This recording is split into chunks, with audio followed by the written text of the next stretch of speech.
राजा सिंह जैसे एक मलून को सियासी तौर पर परवरिश करने वाली शख्सियत का नाम असदुद्दीन ओवैसी। आप देखिए 2009 में जब ये टी राजा सिंह पहली मर्तबा कॉर्पोरेटर बना था 2009 में, उस वक्त मैं भी कॉर्पोरेटर था, तो 2009 में जब वो पहली बार कॉर्पोरेटर बना, एमआईएम ने राजा सिंह के खिलाफ में अपने कैंडिडेट को विड्रॉ किया। उसका नाम मखदूम है। उसको असदुद्दीन ओवैसी साहब ने रात के 2 बजे फोन करके बोला कल सुबह जाकर डिफॉर्म तुम्हारा नॉमिनेशन विड्रॉ कर लो। राजा सिंह को सियासी तौर पर पैदा करने वाली शख्सियत का नाम असदुद्दीन ओवैसी है। अजहरुद्दीन के खिलाफ में एमआईएम अपना कैंडिडेट डालती है, राजा सिंह के खिलाफ नहीं डालती है। क्यों नहीं? असदुद्दीन ओवैसी साहब मुसलमानों के इतने बड़े नेता है ना, तो उनके लिए क्या बड़ी बात है। देखिए बिहार जाके भाजपा को हराने का दावा करते हैं, महाराष्ट्र जाके भाजपा को हराने की बुलंदबान बातें करते हैं, उत्तर प्रदेश में जाके 100 सीटों पे ये बात कहते हैं कि योगी आदित्यनाथ को रोकने के लिए मैं उत्तर प्रदेश आया हूं कहते हैं। तो जहां दारुस्सलाम है, क्या वहां से भाजपा को रोकने की जिम्मेदारी असदुद्दीन ओवैसी साहब पे नहीं आती है? कितने एमएलए से हैदराबाद में? 7। आखिरी बात कहता हूं कि 8। जी हाँ, 8वां राजा सिंह है। एमआईएम का एमएलए? जी हाँ, भाजपा का नहीं, एमआईएम का एमएलए है। जिम्मेदारी से बात कह रहा हूं कि एमआईएम के 7 एमएलए नहीं है हैदराबाद में, एमआईएम के 8 एमएलए है हैदराबाद में, और 8वें एमएलए का नाम राजा सिंह। हैदराबाद सिटी जो है वो खुद एक जेल है। जेल है ये खुद एक जेल है। यहाँ पर पानी साहब के हुक्म से मिलता है, खाना साहब के हुक्म से मिलता है। मुखालिफत अगर हम करेंगे तो ये जो हैदराबाद है, हैदराबाद का जेल सुपरिटेंडेंट का नाम, हैदराबाद का जो जेल सुपरिटेंडेंट है वो सुपरिटेंडेंट का नाम असदुद्दीन ओवैसी है। हमारे पास 7 जेलर है, 7 जेलर है हमारे पास जो सुपरिटेंडेंट के नीचे होते हैं। हमारे पास 40 से ज्यादा जेल वार्डर्स है जो एमआईएम के कॉर्पोरेट आके। मैं सबसे पहले माफी चाहता हूँ, आपके व्यूअर्स हिंदी है तो हिंदी के ज्यादा वर्ड्स मैं यूज नहीं कर पाऊंगा, लेकिन हैदराबाद विधानसभा की जितनी एमएलए कॉन्स्टिट्यूंसीज है उसमें एक कॉन्स्टिट्यूंसी है, उस कॉन्स्टिट्यूंसी का नाम है गोशा महल। तो गोशा महल से एक मलून जो है भारतीय जनता पार्टी का वो एमएलए है, और आए दिन ये हिंदुस्तान में किसी भी आदमी जो सोशल मीडिया से कनेक्ट है वो इस बात को जानता है कि गोशा महल हैदराबाद का जो एमएलए है वो एमएलए हमेशा मुसलमानों के खिलाफ में नफरत अंगेज बयानात बार बार देता है और मुसलमानों के दिलारदेसी, मुसलमानों के दिलों को तकलीफ पहुंचाता है। अब मैं आपको मेरी वजह बताने से पहले थोड़ा सा गोशा महल के और आपको कुछ तफसीलात बता दूं। टी राजा जहां से विधायक है, जी हाँ, टी राजा सिंह जहां से विधायक है, मैं वहां की बात कर रहा हूँ। टी राजा सिंह जहां से विधायक है उस कॉन्स्टिट्यूंसी में मजलिस इत्तेहादुल मुस्लिमीन का जो मरकज है जिसको दारुस्सलाम कहते हैं, दारुस्सलाम भी गोशा महल विधानसभा में ही आता है। और विधानसभा गोशा महल में एमआईएम के 2 कॉर्पोरेटर्स वहां पर मौजूद है। गोशा महल विधानसभा में हमारे मुसलमानों के वोट 80,000 से ज्यादा वहां पर हमारे मुसलमानों के वोट्स उस विधानसभा में है। असदुद्दीन ओवैसी साहब पूरा हिंदुस्तान घूमते हैं, उत्तर प्रदेश जाते हैं, बिहार जाते हैं, महाराष्ट्र जाते हैं, झारखंड जाते हैं, अभी राजस्थान में है, और बहरहाल बहुत से स्टेट्स में जाकर जहां पर उनकी कोई तंजीम नहीं है। जैसा कि मैं मिसाल दूं उत्तर प्रदेश की, तो पहली मर्तबा जब चुनावी मैदान में असदुद्दीन ओवैसी साहब ने अपना कदम रखा था, वहां पर जाते ही उन्होंने 100 सीटों पर लड़ने का ऐलान किया, और 96 सीट्स जो है कुछ वो करीब लड़े भी हैं। बिहार जाते हैं तो वहां पर 24 सीटें लड़ते हैं, महाराष्ट्र जाते हैं तो वहां पर 40 से ज्यादा सीटें लड़ते हैं। तेलंगाना जहां पर खुद असदुद्दीन ओवैसी जहां के लोकसभा के संसद है, वहां का एक एमएलए जो मुसलमानों के दिलों को तकलीफ पहुंचाता है, उसके खिलाफ में असदुद्दीन ओवैसी साहब अपना कैंडिडेट तक नहीं डाले। यह सबसे बड़ा मसला है। तो मैंने पिछले 3 महीने से मैं असदुद्दीन ओवैसी साहब को बार बार ये बात कह रहा था कि हमको उस मलून टी राजा सिंह के खिलाफ में हमको मुसलमानों को मुत्तहिद होना चाहिए और उसके खिलाफ में अपना कैंडिडेट डालना चाहिए। लेकिन होता क्या है, असदुद्दीन ओवैसी साहब वहां पर एक बीआरएस या फिर माजी में कांग्रेस के उम्मीदवार को तायीद करते हैं, और इनकी जितनी बार भी तायीद हुई है वो तायीदों को अगर हम देखते हैं तो इनकी तायीद कभी भी कामयाब नहीं हुई है। मान लीजिए कि उन्होंने माजी में कांग्रेस को सपोर्ट किया तो कांग्रेस का कैंडिडेट हारा। हाल ही में 2018 में उन्होंने टीआरएस, जो पहले टीआरएस थी अब बीआरएस हुई है, उन्होंने टीआरएस के कैंडिडेट को जो है तायीद का ऐलान किया, वो हारा। वहां से बार बार असदुद्दीन ओवैसी साहब ये मलून टी राजा सिंह को फ्री वॉक देते हैं ताकि वो जीत के आए। आप हैदराबाद से आप तारीख उठा के देखिएगा, असदुद्दीन ओवैसी साहब मुसलमानों के इतने बड़े नेता है ना, तो उनके लिए क्या बड़ी बात है। देखिए बिहार जाके भाजपा को हराने का दावा करते हैं, महाराष्ट्र जाके भाजपा को हराने की बुलंदबान बातें करते हैं, उत्तर प्रदेश में जाके 100 सीटों पे ये बात कहते हैं कि योगी आदित्यनाथ को रोकने के लिए मैं उत्तर प्रदेश आया हूं कहते हैं। तो जहां दारुस्सलाम है, क्या वहां से भाजपा को रोकने की जिम्मेदारी असदुद्दीन ओवैसी साहब पे नहीं आती है क्या? तो उन्होंने तो बोला ही था, जब उन्होंने गुस्ताखी रसूल के लेकर बोला था टी राजा ने, तो इन्होंने आवाज उठाई थी। पूरे देश में लोगों ने देखा इनको कि असदुद्दीन ओवैसी आवाज उठा रहे हैं। देखिए, असदुद्दीन ओवैसी साहब का जो चेहरा है वो हैदराबाद के लिए कुछ अलग है और उत्तर प्रदेश वालों के लिए अलग है। यहाँ पर अगर राजा सिंह ने जब हुजूर अकरम सल्लल्लाहु अलैहि वसल्लम की शान में गुस्ताखी वाला बयान दिया था, मजलिस इत्तेहादुल मुस्लिमीन का कोई आदमी रोडों पे नहीं था, कोई सड़कों पे नहीं निकला। ये हमारे हैदराबाद के मुसलमान नौजवान बच्चे, इनके अंदर ईमानी जज्बे को लेके हजारों लाखों की तादाद में हमारे मुसलमान बच्चे सड़कों पर उतरे, तब जाके ओवैसी साहब की पार्टी के मेंबर्स को मजबूर होकर वो एहतजाज को देखकर उसका क्रेडिट हासिल करने के लिए वो सड़कों पर उतरे। आप ये बात से मैं आपको क्लियर कर दूं कि राजा सिंह को अगर उस वक्त गिरफ्तार किया गया तो कोई पॉलिटिकल पार्टी के प्रेशर में नहीं किया गया।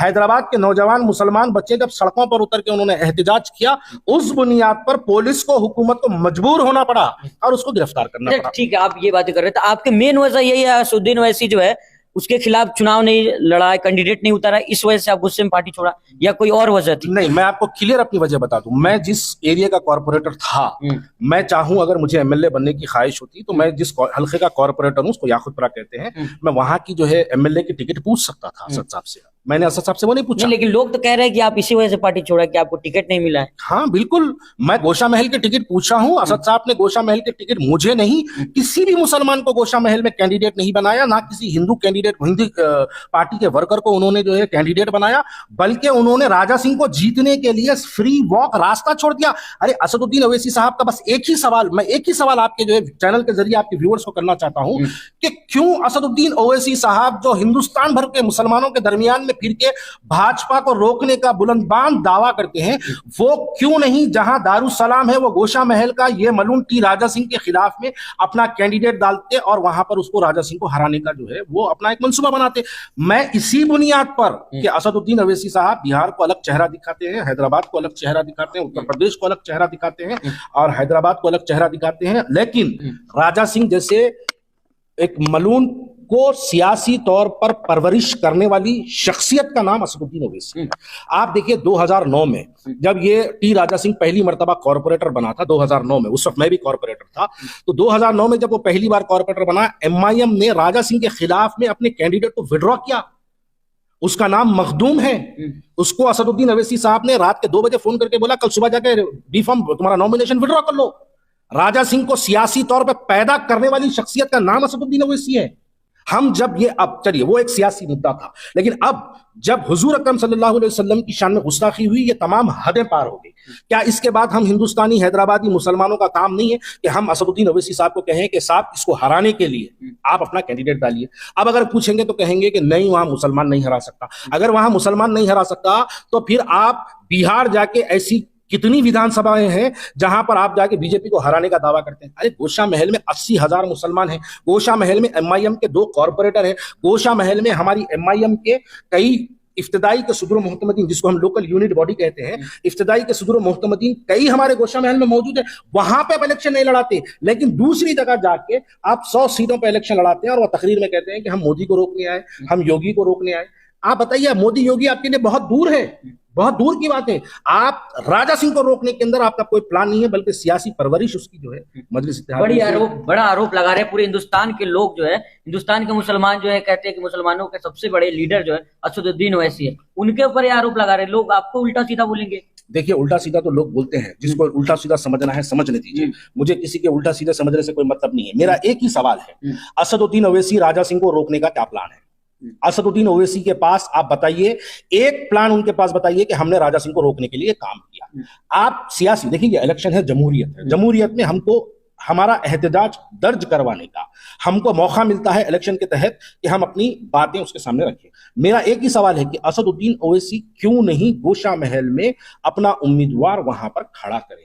अगर वो मुसलमानों के जो है नुमाइंदा है, देखिए राजा सिंह का असल जो चेहरा है ना, ये चेहरा बता के हैदराबाद के मुसलमानों की सिंपैथी, हैदराबाद के अब मान लीजिएगा अगर राजा सिंह हार गया तो ये किसका डर बताएंगे? हैदराबाद के मुसलमान किसका डर बताएंगे? योगी तो बिहार से आके, उत्तर प्रदेश से आके हमको मारने वाला नहीं है, ऐसे बयानात देने वाले हिंदुस्तान में कोई नहीं है। हैदराबाद से ही बयानात आते हैं और उसको सियासी परवरिश हो रही है। वैसे हिंदुस्तान में घूमते कहते हैं कि हैदराबाद के मुसलमान महफूज है क्योंकि यहाँ पे जो है मजलिस का जो है कॉर्पोरेटर है मजलिस के, विधायक है मजलिस के, सांसद है, इस वजह से आप अलग बयान दे रहे हैं। जी बिल्कुल, हैदराबाद के मुसलमान ही सबसे ज्यादा परेशान है। देखिए, राजा सिंह उत्तर प्रदेश का एमएलए नहीं है, टी राजा सिंह महाराष्ट्र का एमएलए नहीं है, टी राजा सिंह बिहार का एमएलए नहीं है। मैं आपसे सवाल करता हूं, टी राजा सिंह कहां का एमएलए है? हैदराबाद का। वो हैदराबाद का एमएलए है, वो दारुसलाम का एमएलए है, वो असदुद्दीन ओवैसी की लोकसभा सांसद का एमएलए है, वो वहां से एमएलए है। असदुद्दीन ओवैसी उसके खिलाफ अपना कैंडिडेट नहीं डालते, तो मैं ऐसी पार्टी में रहने से इनकार करता हूं। इस बुनियाद पर मैंने असदुद्दीन ओवैसी की पार्टी को इस्तीफा छोड़ दिया, मैंने पार्टी को इस्तीफा दे दिया, मैंने पार्टी को छोड़ दिया। मैं असदुद्दीन ओवैसी को मैसेज के जरिए, व्हाट्सएप के जरिए उनको इत्तला किया, बार बार इत्तला किया कि आप राजा सिंह के खिलाफ एक अपना कैंडिडेट डालिए। ठीक है, मेरी जबान खराब होगा, मेरा चेहरा खराब होगा, मैं असदुद्दीन ओवैसी को पसंद नहीं हूंगा। आप चुनाव लड़ते? मैं 1000% मैं चुनाव लड़ता और उसको उसकी भाषा में जवाब देता। मैं अपनी, यानी आपको मैं खैर क्या बताऊं, जिस अंदाज में वो बात करता है मैं उस अंदाज में उसको जवाब देके बताता। अगर वो मैदान में उतर के लड़ाई की बात करता तो हम लड़ने के लिए तैयार थे, अगर वो तकरीर के हमारी ज़बान से मुकाबला करता तो हम ज़बान से भी जवाब देने के लिए तैयार थे। मैं एक ही सवाल करता हूं, छोड़िए मुझे, मेरे जैसे और भी बहुत नेता होंगे मजलिस के पास, ओवैसी साहब के पास, मेरे जैसे और कई होंगे ना। किसी और मुसलमान को उतारना था, क्यों नहीं उतारे? आपको इसका जवाब कभी नहीं मिलेगा। देखिए, हमारी हैदराबाद की तारीख देखिए, हैदराबाद में होता क्या है, हैदराबाद में हमेशा एक फिरका परस्त चेहरे को एमआईएम जिंदा रखती है। आप पार्टी के अंदर थे, आप ऐसी बात कर रहे हैं? जी हाँ, मैं पार्टी के अंदर था, तभी ये बात कह पा रहा हूँ। बिहार के मासूम मुसलमान ये बात को नहीं समझेंगे, उत्तर प्रदेश के मासूम मुसलमान ये बात को नहीं समझेंगे, ये वो लोग ये बात को समझेंगे जो लोग इनके साथ थे। उस बुनियाद पे मैं कह रहा हूँ, आप उठा के देखिए, हैदराबाद की अगर तारीख देखेंगे तो कभी असदुद्दीन ओवैसी साहब ने राजा सिंह की शक्ल में मुसलमानों को डराने के लिए ऐसी सियासी परवरिश करते रहे। कभी कभी किशन रेड्डी के नाम पर जो है सियासी परवरिश होती रही, कभी आले नरेंद्र के नाम पे सियासी परवरिश। लेकिन लोग तो आपसे भी सवाल करें कि आप भी तो एमआईएम पार्टी से जीतते थे, आप भी डराते होंगे लोगों को। नहीं, मैं जिस विधानसभा का कॉर्पोरेटर था, यहाँ पर मुसलमानों की तादाद बहुत कम, यानी मुसलमानों की तादाद ज्यादा है। मुझे डराने की कोई जरूरत नहीं है। यहाँ पर तो एक एमआईएम का वोट बैंक है जो मिलता है, उस बुनियाद पर मैं कॉर्पोरेटर बना। लेकिन जब मैं कॉर्पोरेटर बना तो मेरी सियासी पैदाइश हुई। अब जब मैं सियासी मैच्योर्ड हुआ हूं तब मैं ये बात कह रहा हूं। देखिए, आप मुझे सिर्फ इस बात का जवाब दे दीजिए, अजहरुद्दीन के खिलाफ में एमआईएम अपना कैंडिडेट डालती है, राजा सिंह के खिलाफ नहीं डालती है। क्यों नहीं डालती? वो कहते हैं वहां पे जो मुसलमानों की संख्या कम है। कितनी है? 20% बता रहे हैं। अरे भाई, यही तो प्रॉब्लम है। आप जैसे लोगों को बता रहे हैं, आप जो दूर रहते हैं, आप जैसे लोग हैदराबाद से आप लोग दूर रहते हैं। जुबली हिल्स में 1 लाख मुसलमान है। कितने हैं भाई? 1 लाख। गोशा महल में कितने मुसलमान है? 80,000। 20,000 के फर्क में हम नहीं लड़ना इलेक्शन। चलिए ठीक है, मान लीजिए 80,000 ही है, तो फिर आप उत्तर प्रदेश की ऐसी कई विधानसभाएं हैं जहां पर मुसलमानों की तादाद 50,000 है, वहां पर क्यों लड़ाई फिर इलेक्शन? भाजपा को जिताने के लिए। जिम्मेदारी से आप कह रहे हैं? मैं जिम्मेदारी से बात कर रहा हूं। और आज भी अगर गोशा महल से इन्होंने कैंडिडेट को नहीं डाला है तो उसकी वजह यही है कि ये राजा सिंह को जिताने के लिए, भाजपा को जिताने के लिए, अपने सियासी आखाओं को खुश करने के लिए। कल तक कांग्रेस के लोग कहते थे, दूसरे पार्टी के लोग कहते थे कि ये जो है भाजपा के लिए काम कर रहे थे। आप जो एमआईएम में थे, अब एमआईएम छोड़ दिया, तो आप भी कह रहे हैं कि भाजपा के लिए काम कर रहे हैं। मैं आपके व्यूअर्स के लिए एक सवाल छोड़ता हूं, मुझे इस बात का जवाब देने की जरूरत नहीं है, आपके व्यूअर्स बड़े समझदार हैं। मैं उनके लिए एक सवाल छोड़ता हूं, क्यों गोशा महल में मजलिस इत्तेहादुल मुस्लिमीन एमआईएम ओवैसी साहब की पार्टी ने क्यों वहां पर अपना कैंडिडेट नहीं डाला?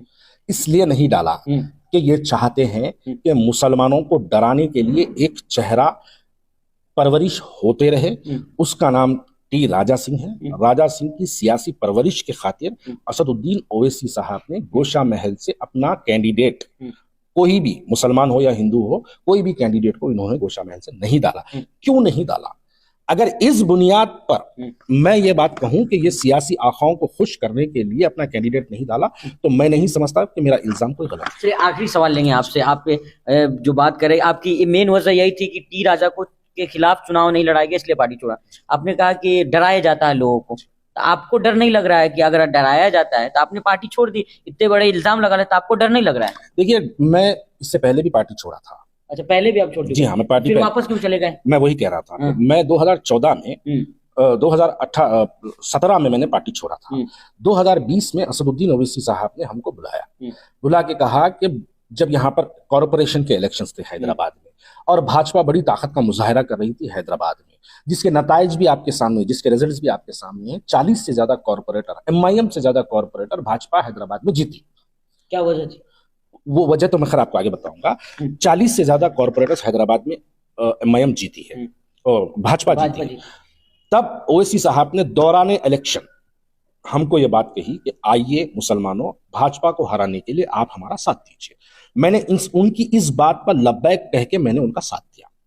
जब वो हमको बुलाए कि भाजपा को हराने के लिए साथ दो, हमने उनको प्रेजेंट सर करके हमने उनके पास चले गए दोबारा।